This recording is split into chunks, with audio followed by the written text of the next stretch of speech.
Tupende kumkaribisha Yesu kama mdhamini wetu pale ambapo tunaonekana hatutafasiriki vizuri kwenye jamii inayotuzunguka. Lakini ukimtazama, ukimsimamisha Yesu katika jamii hiyo, wewe na hakika atakushuhudia mbele ya jamii hiyo, na mbele ya jamii hiyo watakukubali kwamba wewe ni mwana wa Mungu kweli kweli.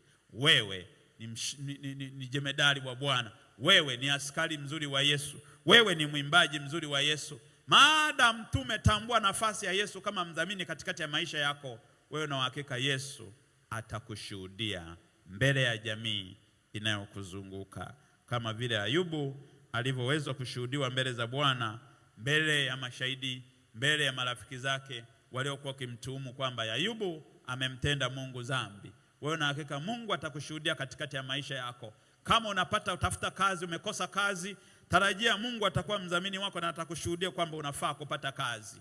Kama ambavyo ulikuwa unateswa mahali fulani, umekosa kibali mahali fulani, lakini ukimsimamisha Yesu kama mdhamini wako, ama atakushuhudia kwamba wewe unastahili kupata kazi, unastahili kuajiriwa, unastahili kupanda cheo, unastahili kuwa mfanyabiashara, unastahili kuwa mtu kadha wa kadha. Kwa namna ambavyo utamkaribisha Yesu kama mdhamini wako, atakushuhudia.